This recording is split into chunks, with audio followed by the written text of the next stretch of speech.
Bonjour YouTube, bonjour mes amis. Aujourd'hui, nous allons voir son prod à travers deux exemples. Son prod de Microsoft Excel. Nous avons cette table-là, nous avons les années, les mois et des valeurs. Ça peut être valeur des ventes, ça peut être n'importe quelle valeur. Ici, on a généré des valeurs aléatoires. Nous voulons calculer le total selon l'année 2017, 2018, 2019. Donc, dans la suite D2, on va faire égal son prod. On ouvre la parenthèse.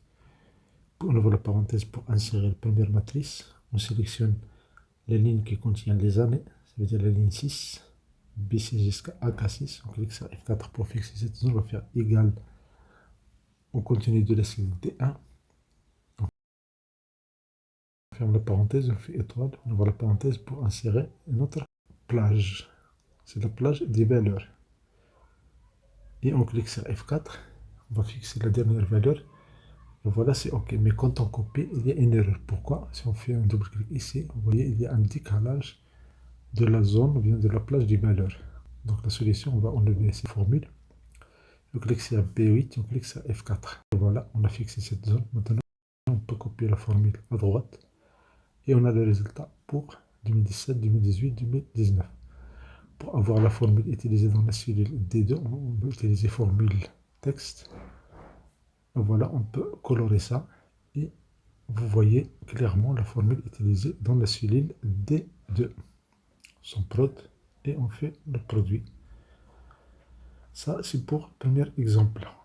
On a la somme par les années. Maintenant, dans l'exemple numéro 2, il faut calculer le total selon les mois des années 2017, 2018, 2019. Donc, dans la cellule K1, on va générer une liste. On va cliquer sur Données, validation de données. On va choisir une liste. La liste, c'est la liste des mois de toute l'année. Il suffit de la sélectionner et on valide par OK. Donc, on sélectionne de janvier jusqu'à décembre. Ça veut dire les mois de toute l'année. 12 mois, donc on clique sur OK, on a validé. Voilà, ici on a une liste déroulante. Il suffit de cliquer et de choisir un mois quelconque. On a ici mai, on a septembre, on a tous les mois de l'année.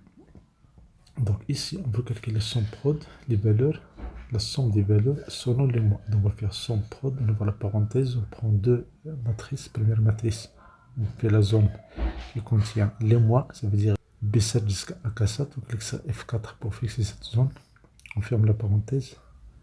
Avant de fermer la parenthèse, on va faire égal au contenu de la cellule K1, ça veut dire le mois. On fait étoile. On ouvre la parenthèse. On clique pour sélectionner la zone des valeurs. Ça veut dire la ligne 8. De début jusqu'à la fin, on clique sur F4. Ce n'est pas obligatoire, mais si on veut copier la formule, c'est bien de faire F4. Ici, on choisit un mois. Ici, par exemple, voilà le total pour février. Voilà le total pour mars. Et voilà le total pour juillet. Et voilà la formule pour un exemple et la formule pour le deuxième exemple dans la cellule K2. Merci pour votre temps, merci de vous avoir soutenu, merci de votre éducation pour recevoir des vidéos utiles et agréables.